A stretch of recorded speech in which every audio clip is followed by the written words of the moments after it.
Bien, aujourd'hui, ce sera un jour vraiment spécial où Dieu va se manifester si puissamment sur ta vie et briser cette forteresse sur ta vie qui est venue par les paroles des gens, les paroles négatives et les paroles négatives que tu as déclarées toi-même. Dieu va détruire toutes ces paroles de malédiction et toute forteresse qui est venue par ces paroles. Il va le faire aujourd'hui.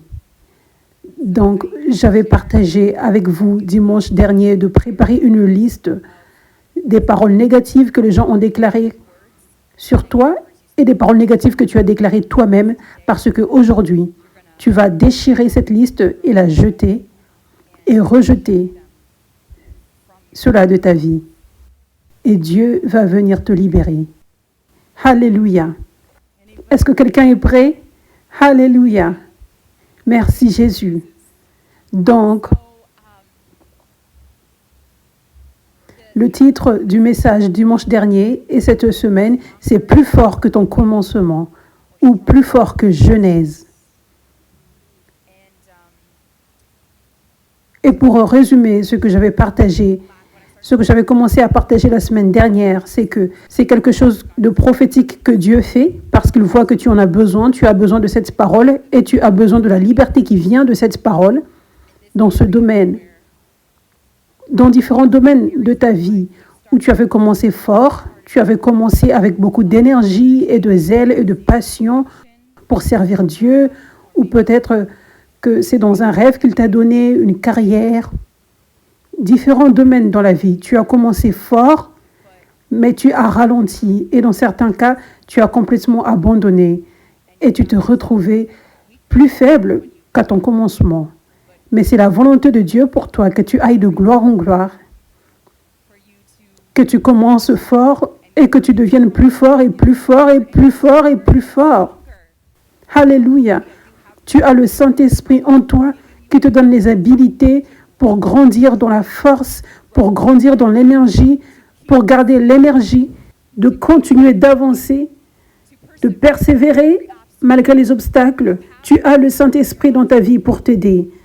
Donc, ceci est possible. Et beaucoup d'entre vous avaient cru au mensonge que c'est impossible de regagner ce que tu as perdu, d'être plus fort que ton commencement. Mais c'est un mensonge du diable qui est exposé maintenant pour toi. Et il est temps maintenant d'être plus fort et d'avoir un nouveau commencement. Amen. Alléluia. Donc, je veux partager premièrement maintenant. Je veux ouvrir tes yeux. Dieu ouvre tes yeux maintenant sur cette tentation de croire au mensonge du diable et donc d'abandonner. Parce que beaucoup d'entre vous, peut-être dans vos vies, vous avez abandonné sans réellement savoir que vous êtes tombé dans le mensonge du diable. Peut-être que vous avez pensé c'est la meilleure chose à faire, d'abandonner. C'est ce qui fait sens. Je pense que ceci est juste une porte qui se ferme. Donc, je pense que cette chose n'est pas censée être. Tu as pensé ces types de choses et c'est pour cela que tu as abandonné. Mais je te révèle aujourd'hui, Dieu te révèle aujourd'hui que beaucoup d'entre vous avaient cru au mensonge du diable. Il essayait de faire en sorte que tu abandonnes. Et je te révèle ceci aujourd'hui afin que ça ne se produise plus à nouveau. Tu seras alerté de la stratégie du diable et tu n'abandonneras plus jamais encore. Et tu vas continuer d'aller de gloire en gloire. Donc, nous allons aller dans la parole et voir quelques exemples où les gens de Dieu, les serviteurs de Dieu étaient vraiment tentés d'abandonner. Et comment le diable travailler durement avec cette stratégie pour qu'ils abandonnent. Nous allons aller à Juge 6, verset 11.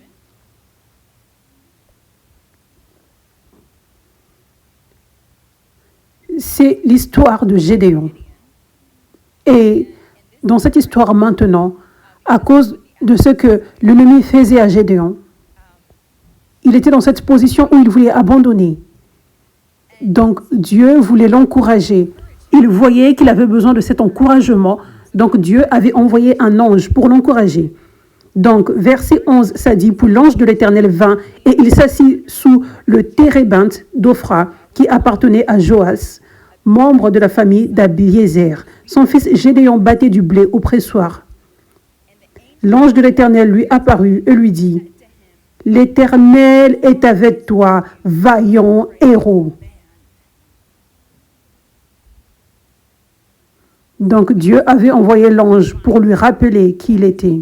Même s'il ne se sentait pas vaillant, il était vaillant, il était fort, il était un homme de valeur. Une autre traduction dit, « Toi, homme de valeur. » Donc ça, c'est pour cela que Dieu avait envoyé l'ange, pour l'encourager, pour lui rappeler, pour l'élever. Mais verset 13, Gédéon lui dit, « Ah, mon Seigneur, si l'Éternel est avec nous, pourquoi tout cela nous est-il arrivé? Où sont tous ces actes merveilleux, ceux que nos pères nous rencontrent quand ils disent, l'Éternel ne nous a-t-il pas fait sortir d'Égypte? Maintenant, l'Éternel nous abandonne et nous livre entre les mains de Madian. » L'Éternel se tourna vers lui et dit, premièrement, c'était l'ange, et maintenant l'Éternel lui parlait, et il avait dit, « Va avec la force que tu as et délivre Israël de l'oppression de Madian. N'est-ce pas moi qui t'envoie? » Gédéon lui dit, « Ah, mon Seigneur, avec quoi délivrerai-je Israël? Mon clan est le plus faible de Manassé, et je suis le plus petit dans la famille de mon père. » Donc, je partage cette histoire afin que tu aies cette perspective. Nous lisons ces histoires dans la Bible de ces gens. Nous voulons être comme, qu'est-ce que tu penses? Pourquoi tu n'écoutes pas l'ange? Pourquoi tu n'écoutes pas les seigneurs? N'est-ce pas? L'ange dit, Dieu est avec toi. Vaillant héros, c'est supposé te faire sauter de ta chaise et te réjouir et faire le travail de Dieu avec la foi parce que l'ange t'a été envoyé.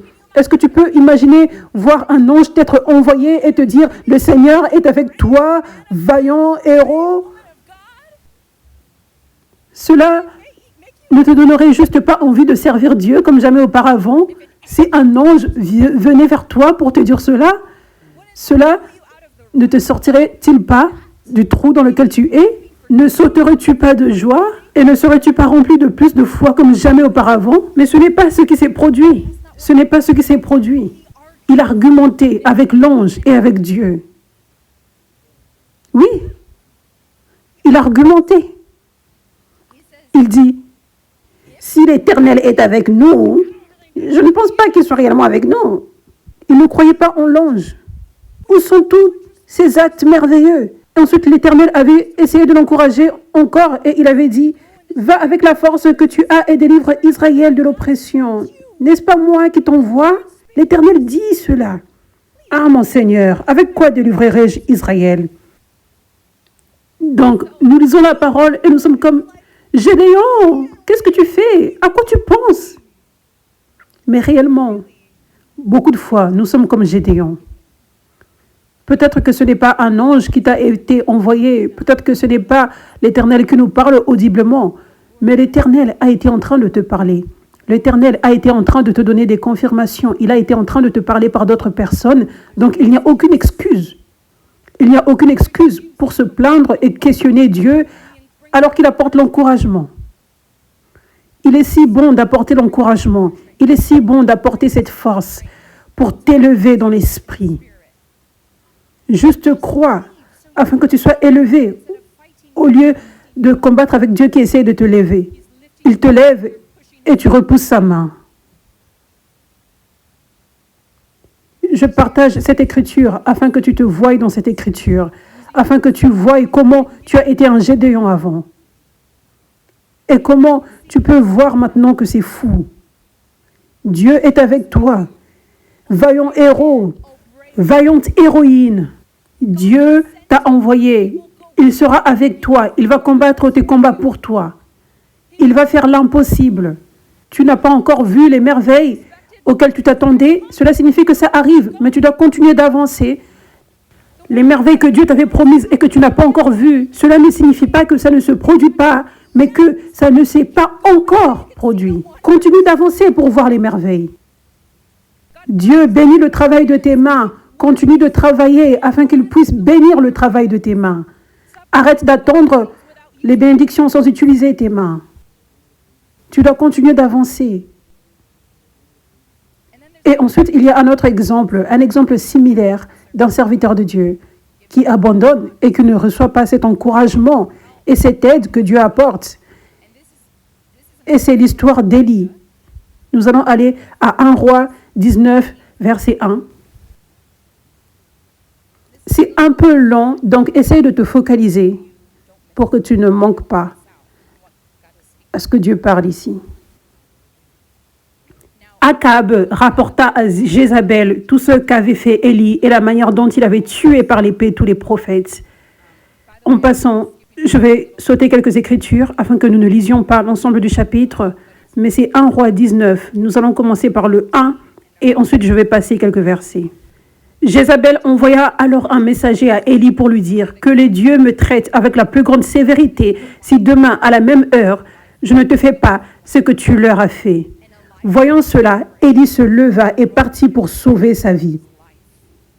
Il arriva à Beersheba, une ville qui appartient à Juda, et il y laissa son serviteur. Quant à lui, il marcha toute une journée dans le désert. Puis il s'assit sous un genêt et demanda la mort en disant. Donc il avait demandé à Dieu la mort.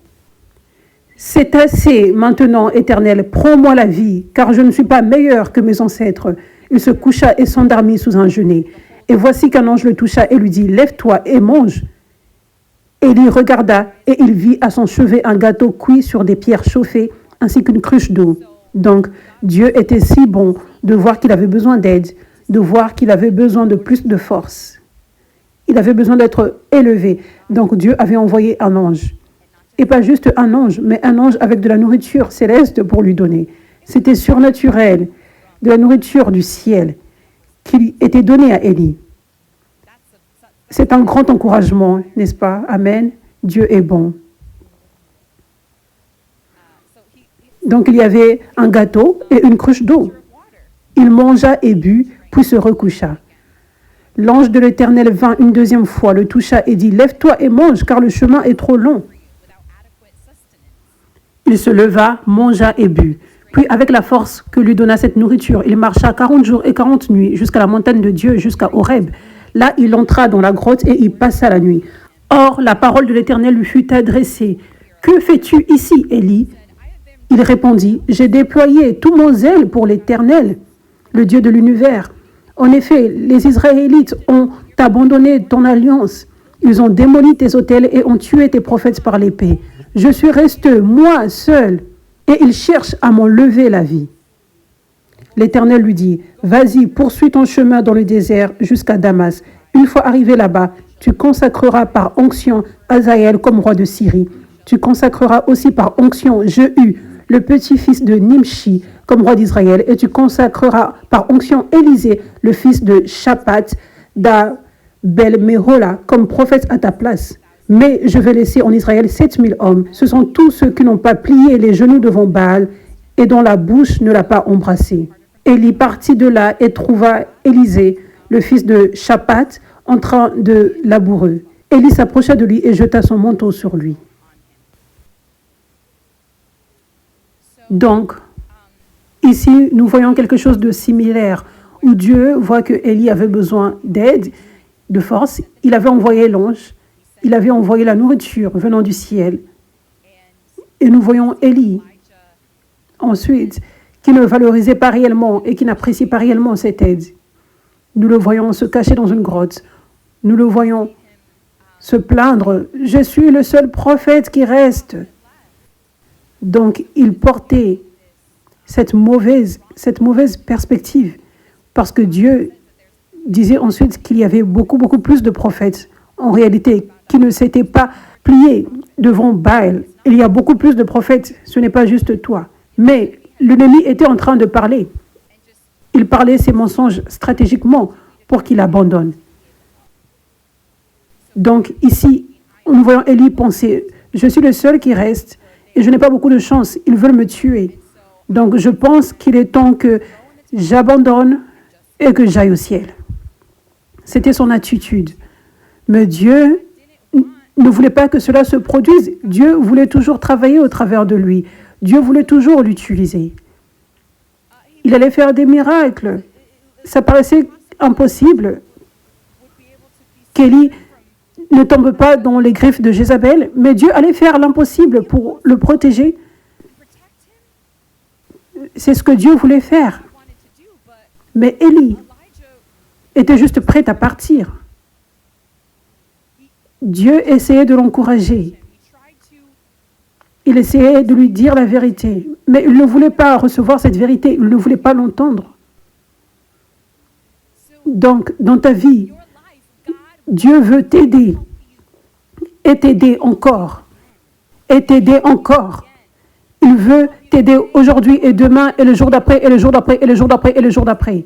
Il veut t'aider plus que tu n'as jamais encore été aidé. Tu l'as vu venir pour toi dans le passé, tu l'as vu faire des miracles pour toi dans le passé.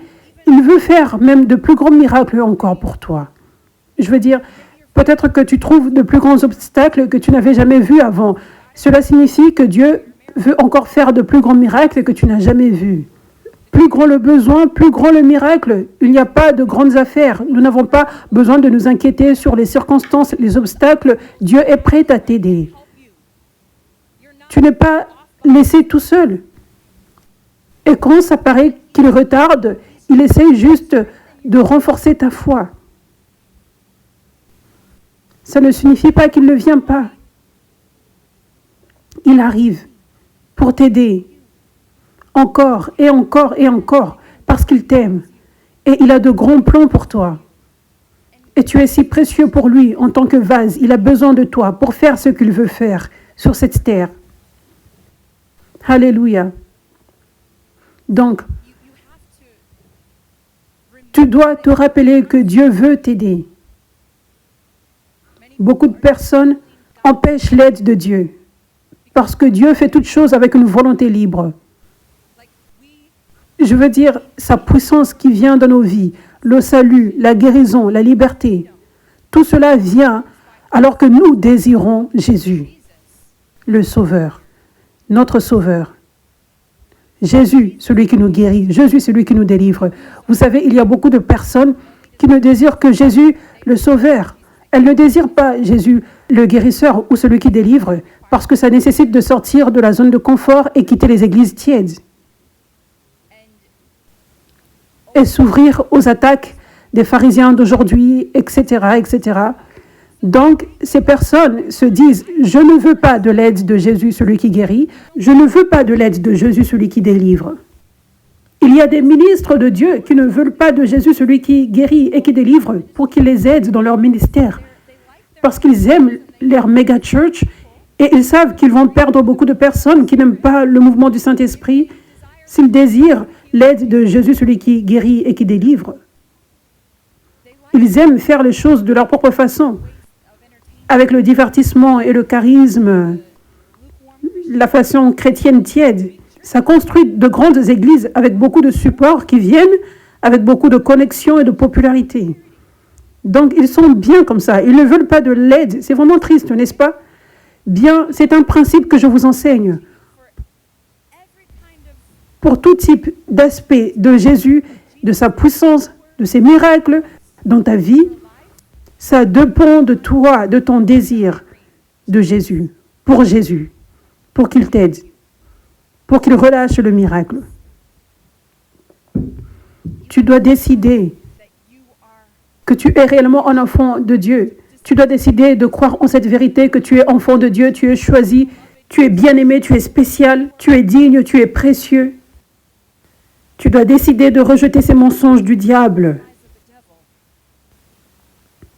qui parlent contre ton identité en Christ, qui disent que tu n'es pas spécial ou digne de ces miracles, de cette aide de Dieu. Ces mensonges du diable qui disent peut-être que ce que tu as fait dans le passé est si mauvais. Tu ne mérites pas de grands miracles de Dieu, de l'aide de Dieu. Tu dois rejeter ces mensonges du diable. Tu dois choisir de croire en la vérité.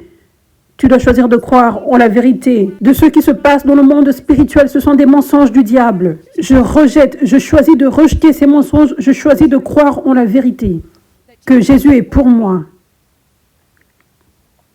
Qu'il est de mon côté. Qu'il veut que je gagne. Qu'il veut m'utiliser.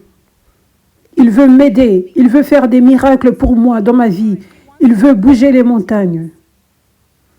Tu dois vivre dans cette vérité, dans cette confiance en tant qu'enfant de Dieu. Tu dois être un fils ou une fille confiant ou confiante. Abandonner, c'est entrer dans ces mensonges de peur et que tu n'es pas digne d'aide, que Dieu est trop chargé pour t'aider ou qu'il ne veut pas t'aider ou peu importe. C'est une grande partie de ceci. Tu dois croire en qui tu es réellement en Christ.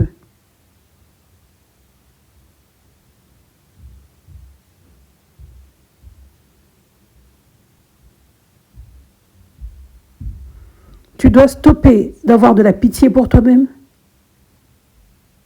Comme peut-être tu étais un peu plus fort au départ. J'avais partagé dimanche dernier, comme beaucoup de fois, tu as une grande rencontre avec Dieu et tu es en feu pour Dieu et tu sens de ton cœur tellement d'amour pour Jésus et tu sens tellement de passion pour servir Dieu et tu sens tellement de passion pour aimer les autres.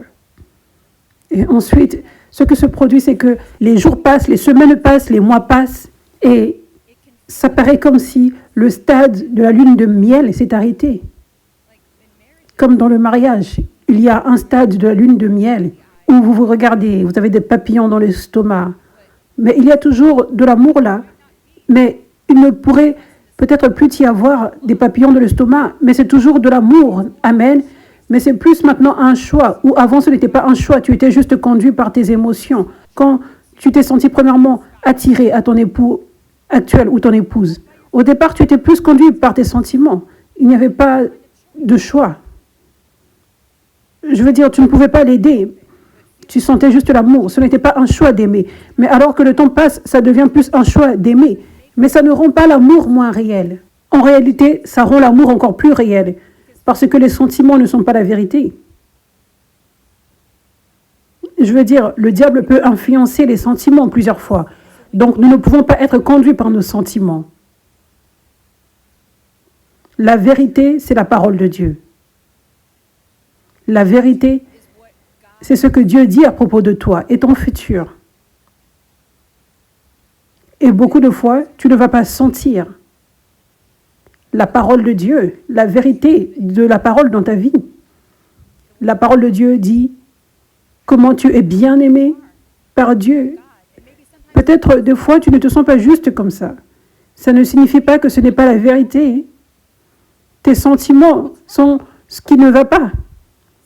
Des fois, tu peux te sentir comme si tu ne vas nulle part et ton futur ne sera pas bon parce que le passé n'a pas été bon et le présent ne paraît pas si bon et tu n'as vu tes rêves se réaliser dans aucun domaine et ça paraît comme si toutes ces mauvaises choses te sont arrivées dans le passé et ta famille a eu toutes ces mauvaises choses également dans le passé. Donc, tu ressens que ton futur sera comme ton passé a été. Tu sens comme si ton futur ne sera pas bon. Tu ne sens pas comme si tes rêves vont se réaliser. Mais cela n'est pas la vérité. La vérité est que Dieu dit, je connais les plans que j'ai pour toi. Pas pour te faire du mal, mais pour te donner de l'espoir et un futur. Ça, c'est la vérité.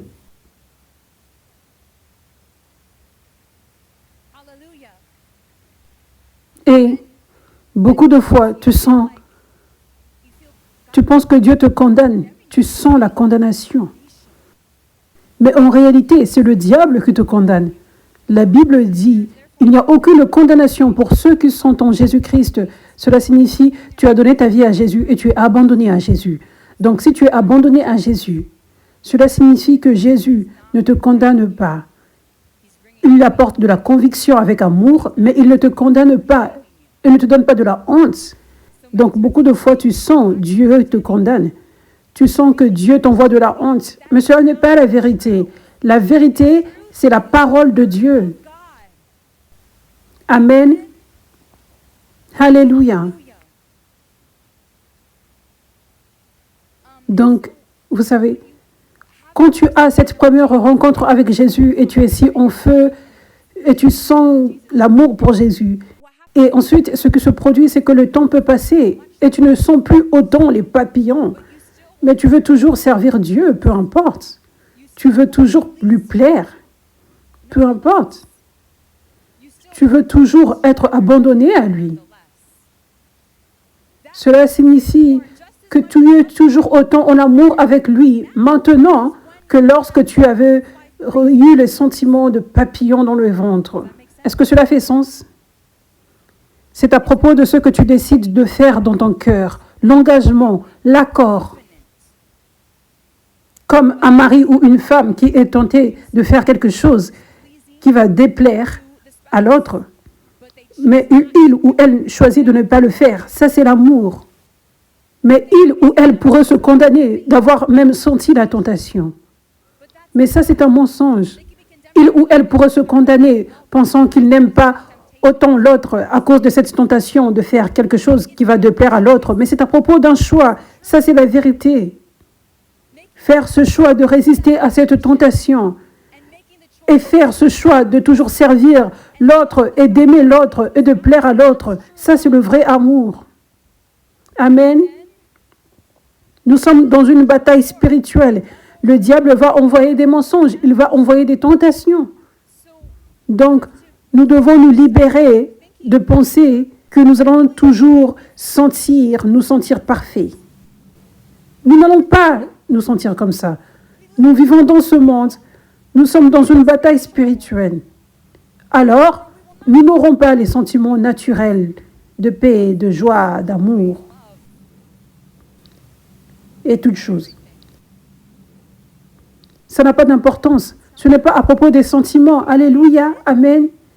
Je me rappelle une fois quand Dieu me parlait réellement à propos de ceci. Cette révélation, ce principe, comment ce n'est pas à propos de tes sentiments. Et je me rappelle comment il y avait comme un jour où je sentais tellement de feu pour Dieu. Et je sentais juste tellement de joie.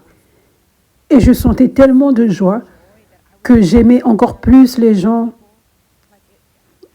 Je faisais encore plus d'efforts pour aimer les gens tout au long de ma journée. Et je me rappelle, dans ces types de jours, je sentais comme si Dieu était si fier de moi. Je sentais comme si je touchais réellement son cœur. Je me sentais si heureuse. Et ensuite, il y avait d'autres jours, pas même des jours où j'étais déprimée ou quoi que ce soit, mais juste des jours où je ne sentais pas naturellement tellement d'énergie incroyable et de joie. J'avais toujours de la joie, mais ce n'était pas cette joie débordante, intoxicante, cette allégresse, n'est-ce pas?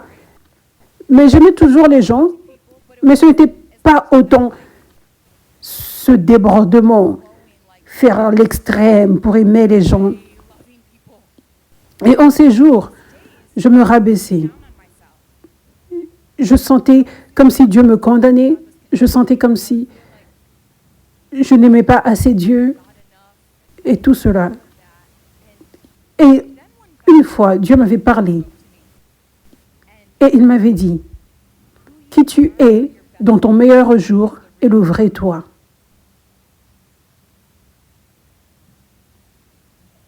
Parce que Dieu m'avait parlé. Il m'avait dit, la façon dont tu es dans ton meilleur jour, rempli de joie et tout cela, tu aimes être cette façon. Ça, c'est ta façon favorite d'être. Et cela montre que c'est le vrai toi. Donc, d'autres fois où ce n'est pas si naturel, beaucoup de fois, ça a juste un lien avec d'autres choses. Des fois, ça a un lien avec les attaques spirituelles.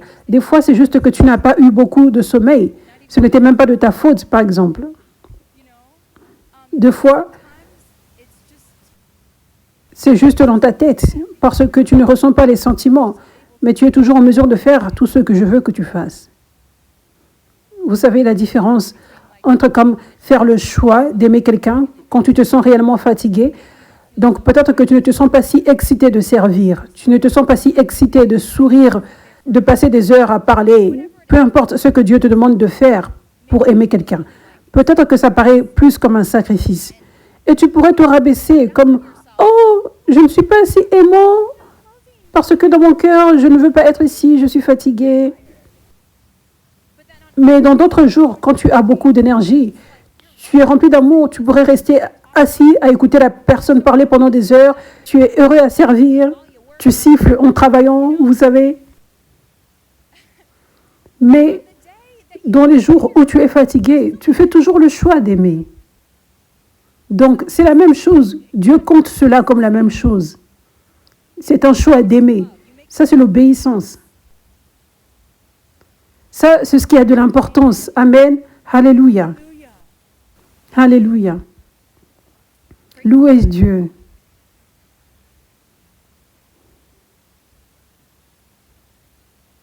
Donc, ce que je vous partage, c'est si important parce que c'est la grande raison de pourquoi certains d'entre vous avaient abandonné. C'est parce que tu n'as pas senti le zèle et l'énergie. C'est OK. Tu n'as pas senti l'énergie ou le zèle, ou donc tu as l'impression que ça veut dire que tu dois abandonner, ou tu commences à te condamner et à te rendre pire. Mais en réalité, tu as besoin de t'encourager. Le vrai moi, c'est le moi en mon meilleur jour. Donc, si tu étais si fort au départ et tu es devenu de plus en plus faible, le vrai toi, c'est le toi au premier jour, au départ.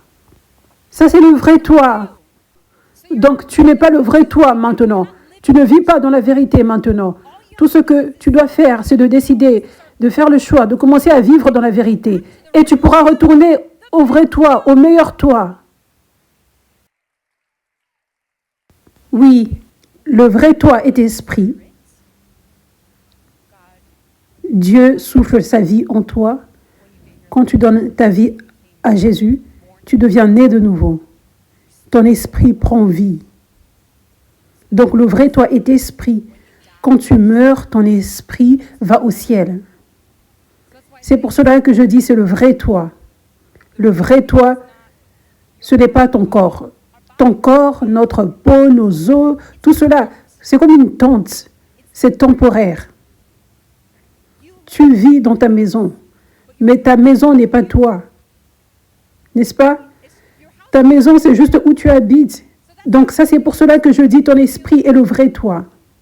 OK? Donc ton esprit est le vrai toi.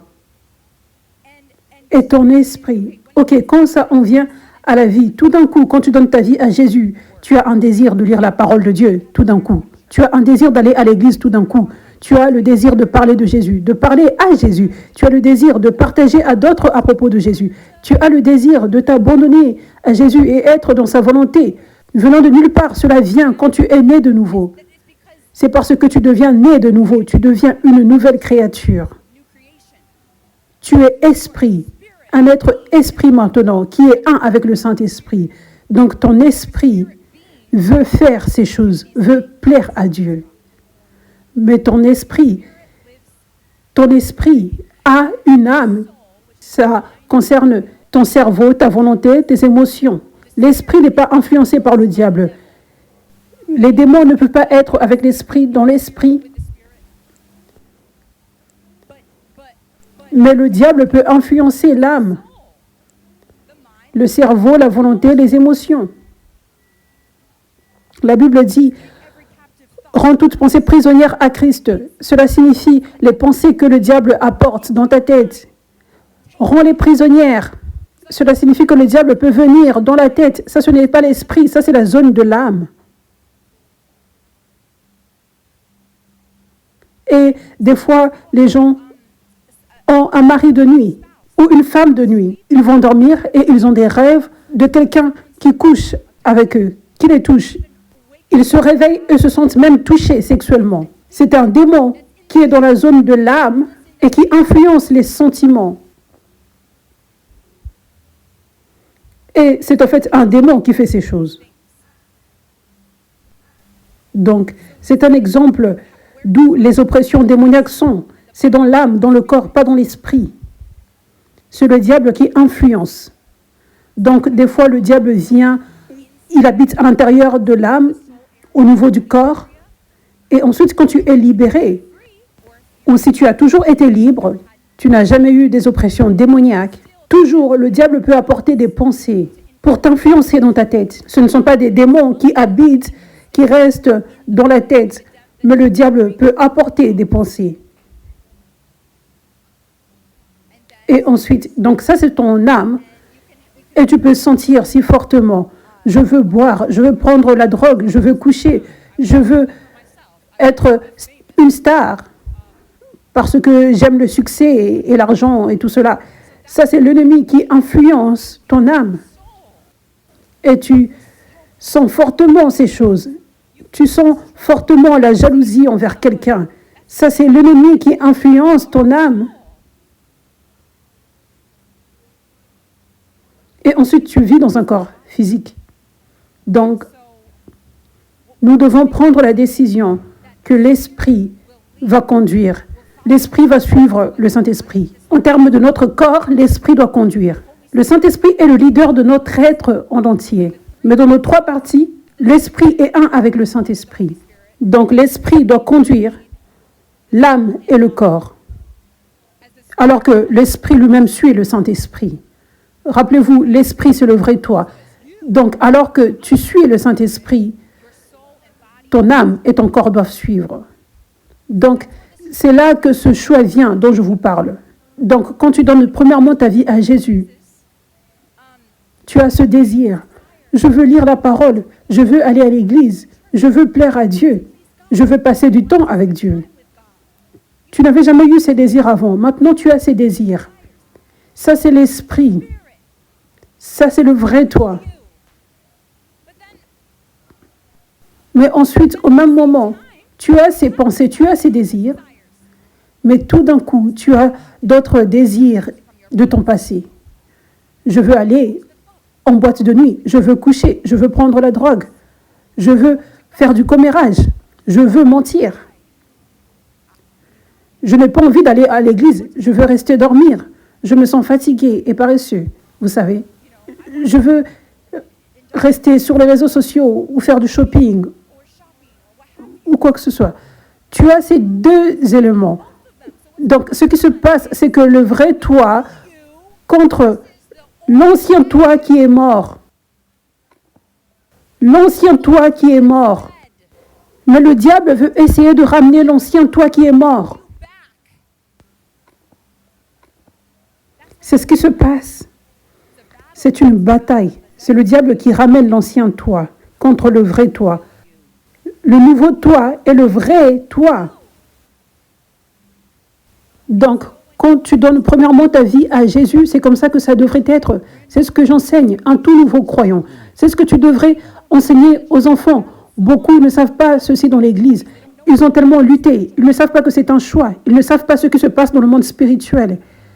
Je veux faire ceci, j'ai ces pensées. Ça, c'est l'ancien toi qui est mort. Ce n'est pas la vérité, c'est un mensonge. C'est un mensonge, ce n'est pas le vrai toi. Amen. Donc, comment ça devrait être quand tu donnes premièrement ta vie à Jésus et juste en général, tu as ces deux pensées. Tu dois reconnaître, ça c'est moi, ça c'est le vrai moi. Ça c'est ce que je veux.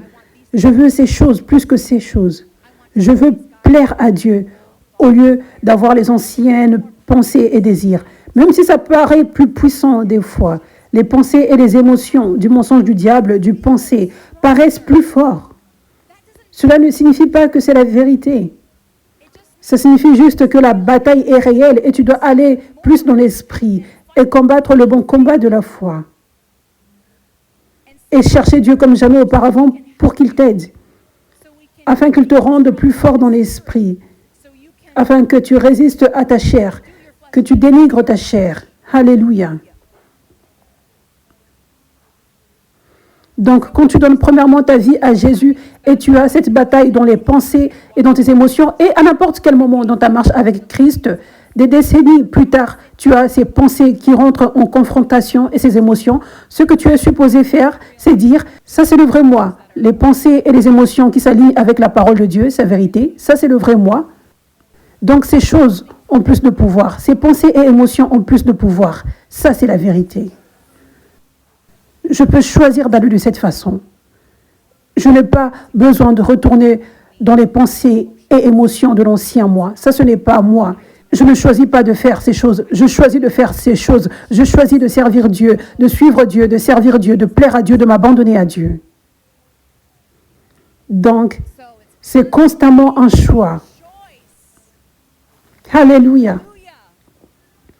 Donc ensuite, ce qui se produit, c'est que quand tu continues de faire ce bon choix, en d'autres termes, tu laisses l'esprit conduire et faire en sorte que l'âme et le corps suivent. Quand tu continues de faire cela, tu accèdes à l'aide de Dieu pour te transformer. Tu accèdes à l'aide de Dieu pour écraser ta chair, pour écraser l'ennemi qui essaye de te ramener dans ton passé. Et tu accèdes à l'aide de Dieu pour aussi énergiser ton homme spirituel, te rendre plus spirituel.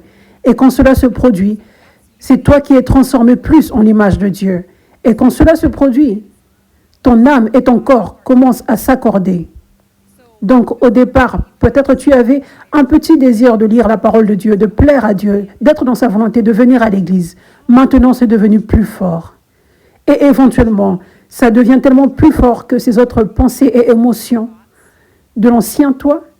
Et éventuellement, alors que tu continues d'avancer, toutes ces pensées et émotions du passé sont parties complètement. Tu n'as plus ces pensées et émotions, plus du tout. Et ça, c'est ce que c'est être transformé à l'image de Dieu. Alléluia. Donc, c'est si important en tant que croyant que tu réalises ceci, que ce n'est pas à propos de tes sentiments. Et ça va être excitant dans le futur, quand les sentiments seront là pour s'accorder avec la vérité spirituelle. Alléluia, c'est extraordinaire. Mais entre-temps, avant d'en arriver là, tu dois le mettre dans ta tête. Les sentiments ne sont rien. Les sentiments ne sont pas ma vérité.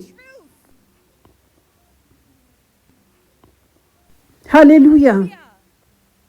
Alléluia. Alléluia. Merci Jésus. Merci Jésus. Louez Dieu. J'aimerais aussi partager cette vérité qui va t'aider à ne pas te rabaisser quand tu penses que tu ne fais pas assez. Peut-être que tu faisais beaucoup dans le passé et tu as l'impression de ne pas faire beaucoup maintenant. Ne regarde pas aux résultats et aux circonstances. Peut-être que au départ, quand tu avais commencé, tu voyais de grandes choses se produire. Et maintenant, tu ne vois pas autant se produire. En termes de résultats, des choses comme ça. Mais tu dois comprendre que ta marche avec Dieu a des montagnes et des vallées. Il y a des temps intentionnels où Dieu te mène dans des saisons longues. Et tu dois arrêter d'avoir de la pitié pour toi-même. Et avoir ce sentiment étrange où tu te condamnes. C'est parce que je ne fais pas assez. Oh, peut-être que Dieu m'a quitté. Pourquoi les murs de Jéricho ne sont pas encore tombés? C'est juste une saison plus lente où Dieu te transforme. Repose-toi et continue juste d'avancer. Ne te rends pas faible. Tu as besoin de cette force. Juste continue d'avancer. Amen. Vous savez, et je pense en arrière, peut-être que tu me vois et tu penses que je fais de grandes choses puissantes pour Dieu.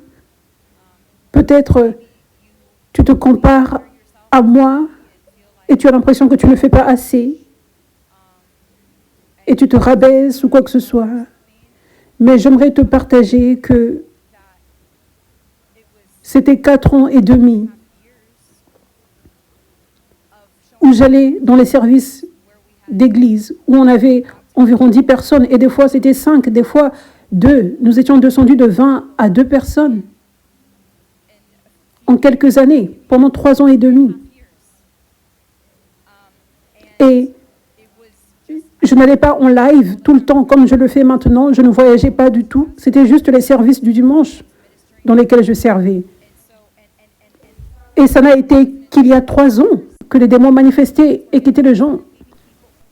Ce n'était qu'après 3 ans qu'on avait commencé à voir le grand miracle se produire. Donc, j'aimerais juste que tu te mettes dans mes chaussures. À cette époque, pendant des années, où ce n'était que seulement Chantal qui venait me dire après le message, pour la majeure partie. Des fois, il y avait 2-3 personnes, mais pour la majeure partie, ce n'était qu'elle qui me disait que le message l'avait touché et béni. Juste une personne. Et nous étions proches. Je veux dire, c'est ma fille spirituelle, mais aussi une amie très proche. Mais ça m'encourageait toujours. Mais j'aimerais que tu te mettes dans mes chaussures. Et j'étais là, je sentais, je veux dire, le diable était dans ma tête. Il m'envoyait des mensonges, Disons que je ne suis pas une assez bonne prédicatrice. Je n'étais pas assez bonne, je ne bénissais pas les gens. Donc, juste imagine, pendant 3 ans, juste 10 personnes dans l'église. Et ensuite, c'était descendu à 8, et ensuite à 5, et ensuite à 2 personnes. Et je n'entendais que par une personne que ce que j'enseignais faisait quelque chose. Que ce que je faisait réellement quelque chose. Nous avions commencé à voir la puissance de Dieu se manifester. La première année où j'avais commencé à servir, j'avais reçu le transfert d'onction par mon père spirituel, prophète docteur Jordavi. J'avais commencé à prier pour les gens. C'était vraiment petit. Je priais pour les gens, le vin nouveau sortait, l'onction prophétique venait et les gens pleuraient. Donc je voyais que Dieu les touchait. Et c'était la principale façon où on voyait Dieu se manifester avec puissance. Et c'était rare, même après avoir prié pour cette personne, qu'après le service du dimanche, parce que je traînais avec les gens après le service. Mais c'était rare que ces gens viennent me dire « Merci pour cette parole prophétique, Dieu a réellement parlé au travers de toi » ou quoi que ce soit. Ce que j'essaie de dire, c'est que pendant quelques années, de l'extérieur, dans le physique, pour moi, ça ne paraissait pas comme si je faisais beaucoup pour le royaume de Dieu. Ça ne paraissait pas comme si je faisais beaucoup. Et au-dessus de cela, l'Église devenait encore plus petite. Donc l'ennemi essayait de me parler. Ça signifie réellement que tu ne fais pas beaucoup parce que les gens ne veulent pas rester et continuer d'être bénis. Donc ça signifie que tu ne relâches pas beaucoup de bénédictions, vous savez. Mais réellement, aucune de ces choses n'était la vérité. La vérité était que Dieu m'emmenait dans cette saison lente pour me préparer, pour me transformer. Et je faisais des choses puissantes pour le royaume. Ce n'était pas à propos du nombre cependant. Ce n'était pas à propos d'un résultat physique que je pouvais voir devant mon visage. C'était à propos de ce qui se passait dans le monde spirituel. C'est ce qui avait de l'importance. Et dans le monde spirituel, avec Dieu, je posais des briques, je posais les fondations pour ce réveil de la fin des temps. Juste, je construisais les briques. Quand tu penses à un grand gratte-ciel, est-ce que tu as déjà vu un grand gratte-ciel? Bien, nous sommes ici à Los Angeles. Tu peux en voir si tu n'as jamais vu. Nous sommes en centre-ville.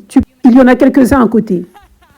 Je dis ceci parce que je viens d'une ville de 1200 personnes avec aucun service cellulaire et New York était à 3h30 de chez nous. Mais je n'avais vu cette ville qu'à mes 18 ans. J'avais vu New York à mes 18 ans. C'était probablement ma première fois de voir un gratte-ciel. Peu importe. Donc, quand tu vois un gratte-ciel, tu es comme « Waouh !» n'est-ce pas? Même si tu as l'habitude de le voir ou si tu as grandi dans une ville comme ça. Des fois, ça attire ton attention. Tu regardes et tu dis « Waouh, ça va vraiment haut !» Et peut-être tu prends un ascenseur 30e, 40e, 77e étage. Et tu dis, waouh, tu vas là-haut, tu as l'impression d'être dans un avion. Tu peux voir de si loin. C'est extraordinaire, n'est-ce pas? Mais pour construire un gratte-ciel, ça demande de construire une fondation premièrement. Et imagine si tu es un constructeur. Sur le sol, tu poses brique par brique. Ça ne va pas paraître vraiment important ce que tu fais. Mais à quel point c'est important. C'est la chose la plus importante. La fondation, c'est la chose la plus importante. Les autres choses peuvent être ajustées. Les autres choses peuvent être ajustées sur le chemin. Peut-être quelque chose ne va pas, ça peut être arrangé. Mais la fondation, c'est le plus important. Donc, tu peux avoir d'autres personnes qui font d'autres parties de la construction. Peut-être ce sont les fenêtres, les rideaux. Et ces personnes se sentent « Waouh !» J'apporte les touches finales dans ce bâtiment luxueux. N'est-ce pas? Tu te sens important. Ça, c'est une image de ce que c'est. Donc, tu vois peut-être le grande foule, beaucoup de témoignages, des gens qui sont guéris, délivrés. Ça, c'est physiquement. Waouh! Tu sens, waouh! Tu fais de grandes choses puissantes pour le royaume. Tu sens naturellement ces choses, mais tu ne te sens pas naturellement comme ça quand tu poses les fondations. Quand tu plantes des graines spirituelles. Mais planter des graines, c'est tout aussi important que récolter la moisson. Ce que j'aimerais te dire aujourd'hui, c'est que ta simple obéissance à Dieu est si puissante. Et les simples choses que tu fais plantent des graines, juste en simplement montrant l'amour de Christ aux gens. Juste en plantant des simples graines. C'est si puissant. Dieu te regarde avec adoration, son enfant. Ça, c'est mon enfant. Je suis si fière. Qui fait tellement de grandes choses puissantes pour mon royaume. Ces graines qu'il ou elle a plantées juste là va faire en sorte que cette personne sera sauvée d'une vie en enfer. Va conduire à ce que cette personne m'invite dans sa vie pour que j'ai une relation avec elle. Va conduire à ce que cette personne soit délivrée des griffes du diable. Elle sera guérie et délivrée. Avec ces graines, je vois ce qui arrive. À cause de ces graines. Si ces graines n'étaient pas là, ces choses ne se seraient pas produites. Juste comme si cette fondation n'était pas construite, le bâtiment ne serait pas construit, le gratte-ciel ne serait pas construit. Je te partage ceci parce que tu dois comprendre ta valeur dans le royaume. Tu dois comprendre comment tu es important. Tu dois comprendre comment Dieu compte sur toi. Comment Dieu compte autant sur toi. Et tu dois marcher dans cette confiance. Alléluia. Parce que quand les gens ne marchent pas dans cette confiance, c'est lorsqu'ils abandonnent. Ils pensent, je ne pense pas que je fais beaucoup de choses puissantes pour le royaume, donc je ne vais plus le faire. Je vais faire quelque chose d'autre. Ça ne sera pas manqué. Non, ce sera manqué. C'est important ce que tu fais. Alléluia. Merci Jésus.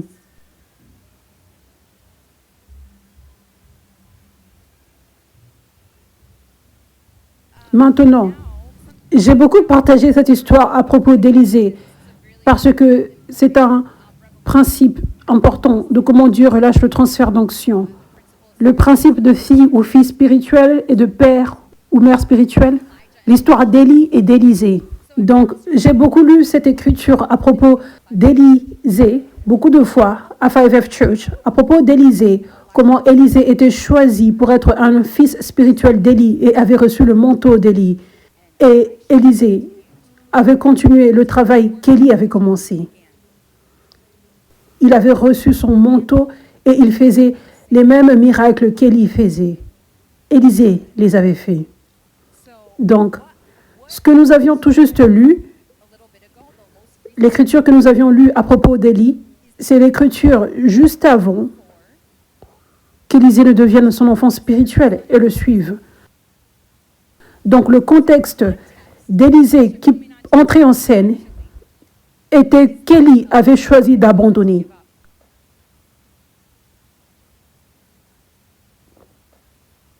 Donc, premièrement, il y a un temps pour passer le bâton. C'est vraiment important. Comme j'avais partagé cette parole prophétique pour cette année, que Dieu appelle la génération de Moïse à passer les bâtons à la génération de Josué, parce que la génération de Josué apporte le réveil de la fin des temps. Ce sont les serviteurs de Dieu que Dieu élève pour déverser le vin nouveau, pour être des leaders dans le réveil de la fin des temps. Amen. Donc, c'est vraiment important pour que les anciennes générations des leaders reconnaissent quand Dieu dit « Je t'appelle à passer le bâton ». Amen. Mais au même moment, pour les gens de n'importe quel âge, ne quitte pas avant que Dieu te dise de le faire. Et même quand il t'appelle à passer le bâton, ça ne signifie pas que tu es supposé t'asseoir et te relaxer. Ça signifie juste que tu partages ta plateforme et tu invites les Josué à venir faire un travail important qui doit être fait dans le corps de Christ. Mais tu as toujours du travail à faire. Amen. Ok. Ça, c'est un principe. Quand tu abandonnes, tu seras remplacé. Donc, Élisée remplaçait Élie.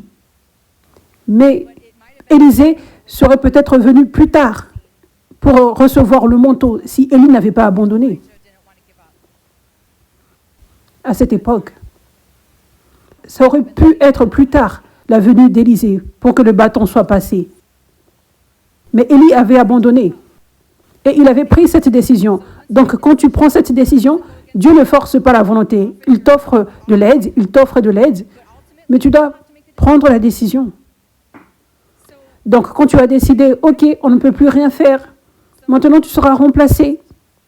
Donc, comme je vous l'avais partagé, c'est vraiment important ce que tu fais, ce que Dieu t'a appelé à faire. C'est vraiment important, ta place dans ce réveil de la fin de temps, dans cette armée. C'est vraiment précieux et important. Toute chose que tu fais pour servir Dieu ici, les graines que tu plantes, c'est vraiment important. C'est si important que si tu abandonnes, si tu quittes, tu seras remplacé parce que Dieu veut que le travail soit fait. Simple. Dieu veut que le travail soit fait. Donc, il est temps que tu réalises, que tu reconnaisses que ce que tu fais a de la valeur et c'est important, c'est nécessaire dans le royaume. Afin que tu fasses ce pourquoi tu es né, afin que personne ne te remplace. Amen.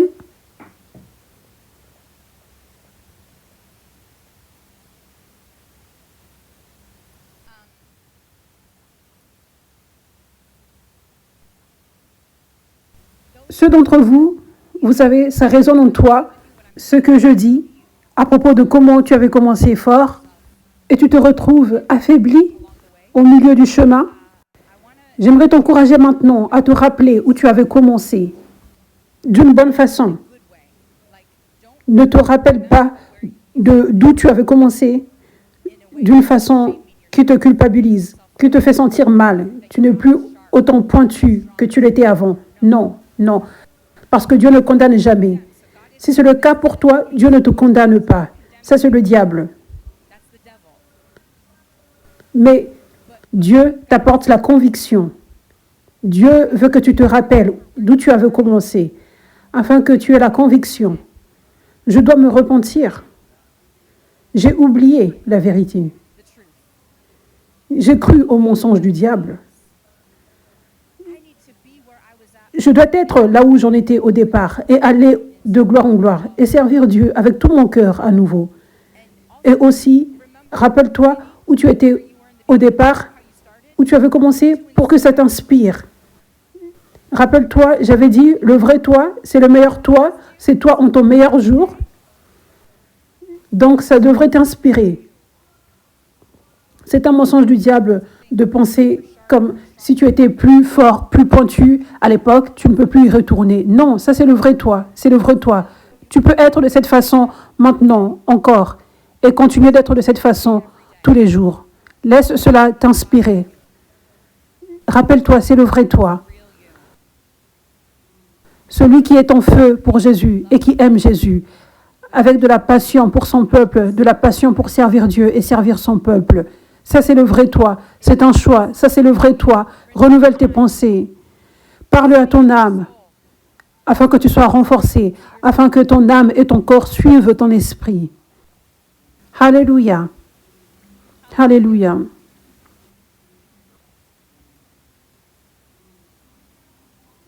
Nous allons aller à Josué 14, verset 6.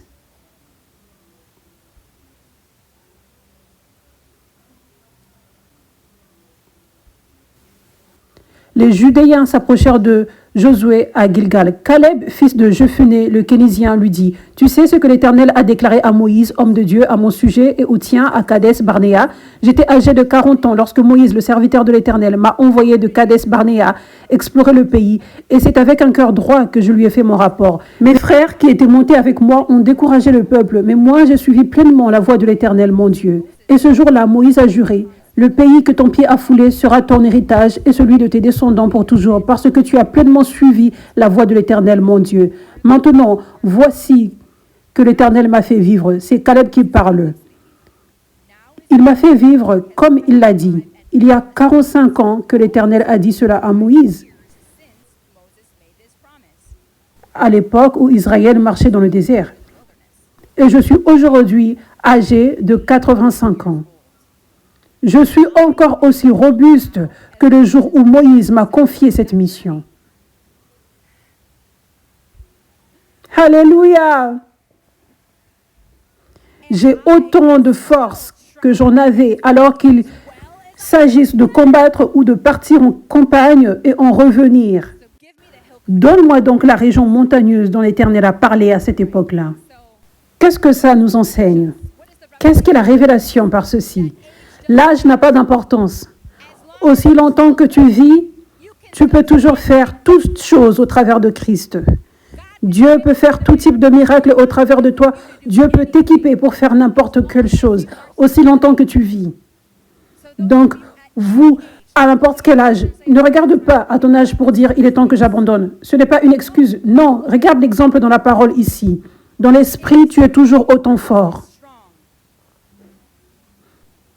Dieu peut faire toutes choses au travers de toi. Donc, continue d'avancer. À n'importe quel âge, continue d'avancer. Amen. Néhémie 6, verset 1. Ok, la semaine dernière, nous avions lu dans Néhémie, nous avions lu que Néhémie bâtissait des murs pour Dieu. C'était le travail que Dieu lui avait demandé de faire. Et les gens voulaient le stopper. Les ennemis voulaient l'empêcher de construire ce mur. Mais il avait choisi de ne pas abandonner et de continuer d'avancer. Amen. Nous allons lire beaucoup plus à propos de Néhémie et la construction et tout ce qui se passait. Ça dit, je n'avais pas encore posé les bâtons des portes lorsque nos autres ennemis ont appris que j'avais construit la muraille et qu'il n'y restait plus de brèche. Alors Sanballat et Geshem m'ont fait parvenir ce message. Viens, ayant une entrevue ensemble dans les villages de la vallée d'Ono. Ils avaient l'intention de me faire du mal. Je leur ai envoyé des messagers avec cette réponse. J'ai une grande tâche à accomplir et je ne peux pas descendre là-bas. Pourquoi le travail devrait-il être interrompu pendant que je l'abandonnerai pour vous répondre? Ils m'ont adressé 4 fois la même demande avec toujours la même réponse de ma part. La 5e fois, Sanballat m'a fait parvenir ce message par son serviteur.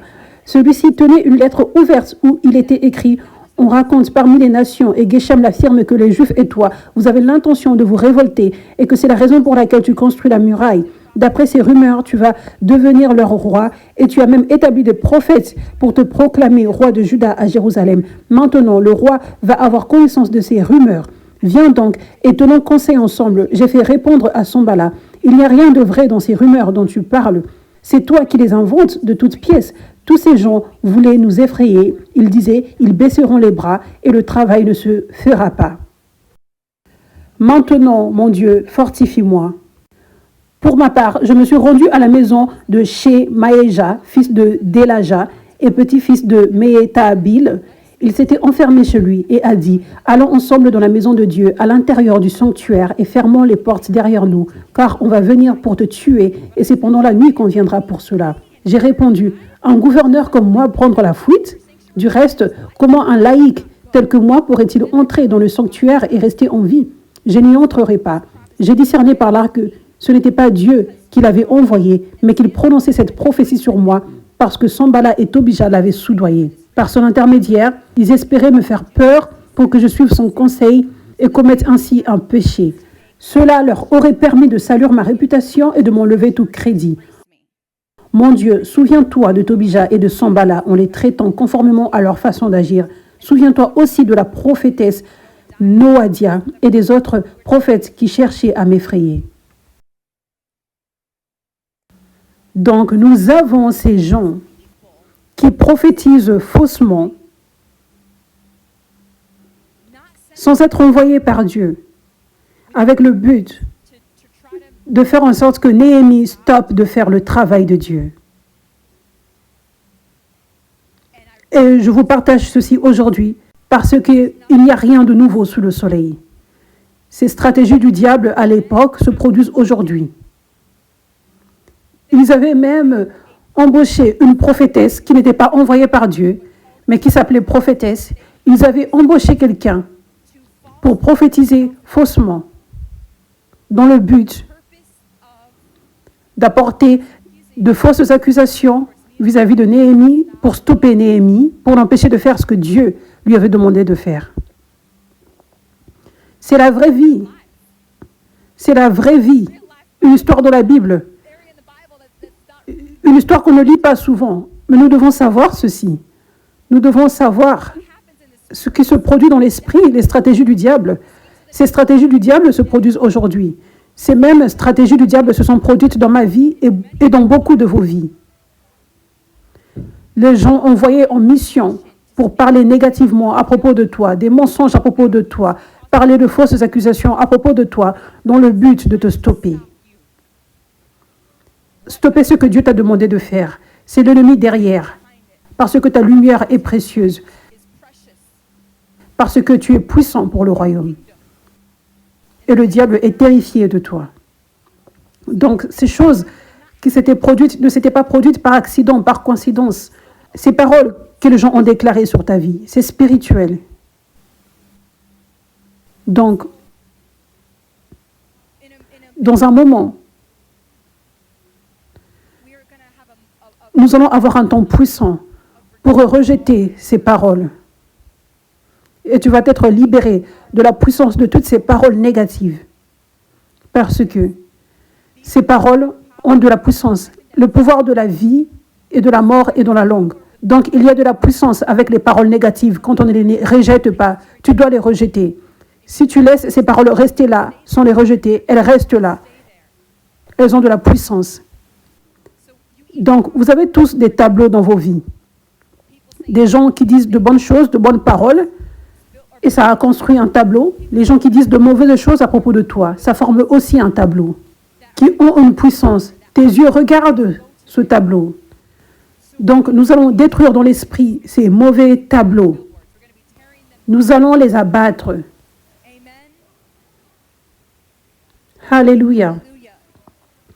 Parce que c'est une clé importante pour te renforcer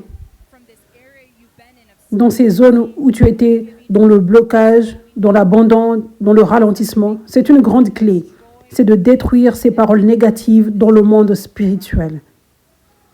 Et à partir de maintenant, rappelle-toi de cette parole que j'avais partagée. Rappelle-toi la semaine dernière, rappelle-toi de cette semaine, rappelle-toi des Écritures que nous avons lues, comment le diable vient.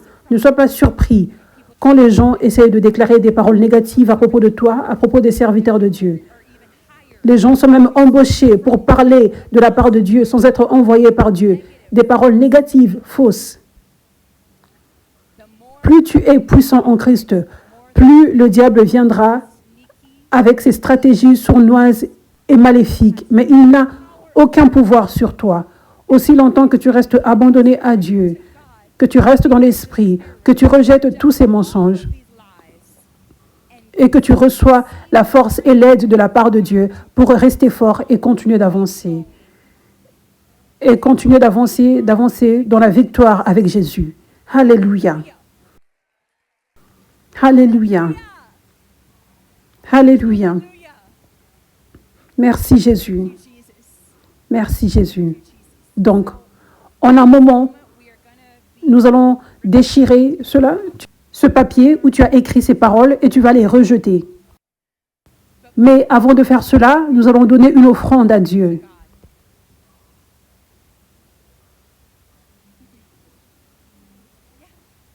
Nous allons donner une offrande à Dieu. Alléluia. Donc, cette offrande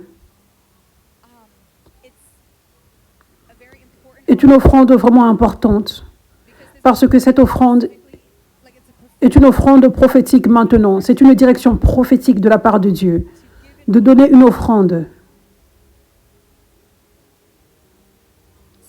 Semer dans cette onction pour récolter de cette onction la puissance pour détruire toutes ces paroles.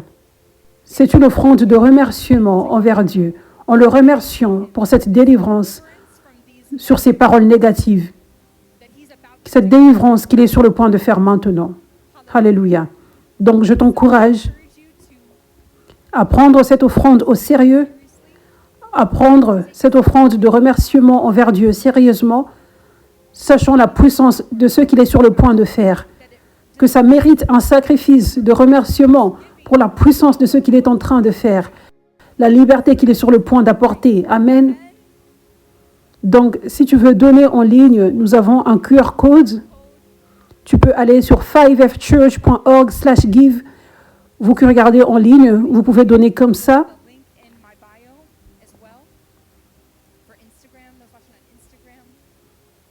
Si vous faites des chèques à 5AF Church.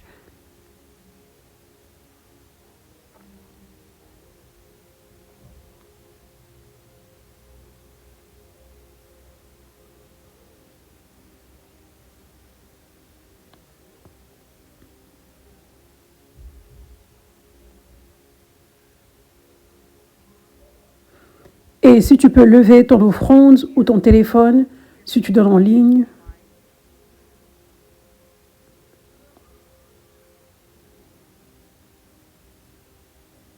Merci Seigneur.